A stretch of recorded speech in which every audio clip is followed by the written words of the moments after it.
Salem, salut, moi c'est Camille. En 2015, je suis partie seule avec mes deux enfants m'installer à Tanger, au Maroc. Et en 2021, j'ai fait l'acquisition d'un camping-car pour vivre à l'année dedans. Alors si tu souhaites embarquer avec nous dans l'aventure, abonne-toi. Salam alaikum, bonjour. Dans la dernière vidéo, juste avant les deux vidéos de présentation de Famille sans frontières, nous étions aux cascades de Tizgi, dans la région d'Agdz, où naît la vallée du Dra, et jusqu'à Mhamid, le Dra nourrit une étroite oasis presque ininterrompue, avec 200 km de palmeraies. Sur ses rives, le fond de la vallée est un jardin enchanteur. Figuiers et grenadiers s'y pressent, ils confondent leur feuillage et répandent sur le sol une ombre épaisse. Au-dessus se balancent les hauts panaches des dattiers. Sous ce dôme, c'est un véritable tapis de verdure. Pas une place nue, la terre n'est que culture, que semis, et elle est divisée avec un ordre minutieux en une infinité de parcelles, chacune close de murs de pisé, une foule de canaux la sillonnent, apportant l'eau et la fraîcheur.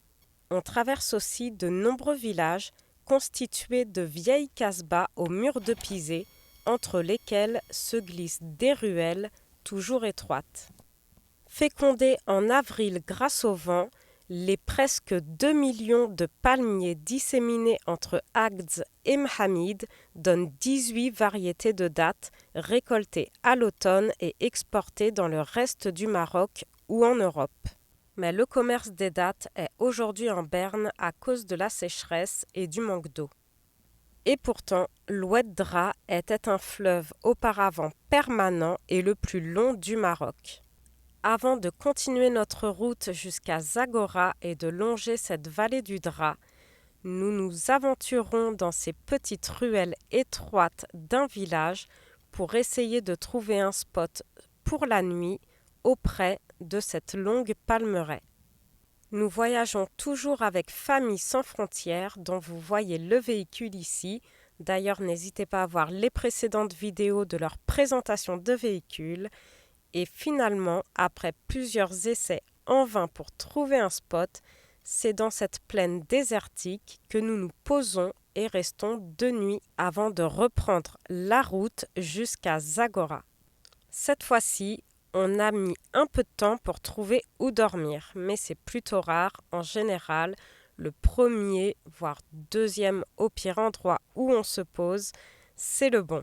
Et pour trouver où dormir, rien de mieux que de suivre une petite piste, de trouver par soi-même, ou alors de regarder au préalable sur Google Satellite, ou encore grâce à la célèbre application Park4Night. Je reviendrai sur cette application un peu plus tard. D'abord, je vous montre comment on trouve de l'eau au Maroc. On est à la station, après le plein d'essence, on fait le plein d'eau. Et Nicolas est bien équipé, plutôt que faire chacun son tour. Il a un embout où on peut brancher 2 tuyaux. C'est bien pratique. Et moi, il me faudrait un embout comme ça, parce que moi, j'ai que pour visser au robinet. Donc là, il n'y a pas de truc pour visser, donc il me faudrait le même embout.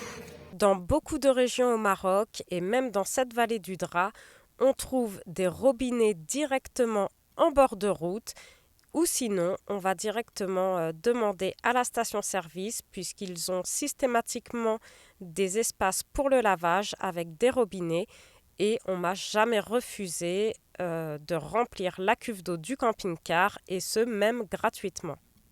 Toutes ces petites choses font partie de la vie en van, en camping-car, en fourgon aménagé. Il faut systématiquement remplir la cuve d'eau, trouver un spot pour dormir et aussi vidanger les eaux grises et les eaux noires. Donc les eaux noires, c'est les eaux des WC et les eaux grises, les eaux de la douche et des lavabos. Et pour pouvoir vidanger facilement, je n'utilise pas de produits chimiques. Comme ça, c'est beaucoup moins restreint et beaucoup plus facile pour trouver où vidanger les eaux noires ou les eaux grises. Comme vous le voyez, on a repris la route direction Zagora en longeant toujours la vallée du Dra et par cette ancienne route caravanière reliant Tombouctou aux villes du Maroc. Après quelques courses dans la ville, on a trouvé grâce à cette application Park4Night un spot. Donc sur cette application qui est gratuite, vous pouvez mettre des filtres et trouver des spots en pleine nature, des parkings payants, des parkings gratuits ou encore des campings. C'est aux abords de la ville que nous nous posons. Moi, je préfère choisir question financière, plutôt des parkings gratuits ou des spots en pleine nature et c'est souvent aussi les plus beaux. Et en plus d'un an au Maroc, en bivouac sauvage, je ne m'y suis jamais sentie en insécurité.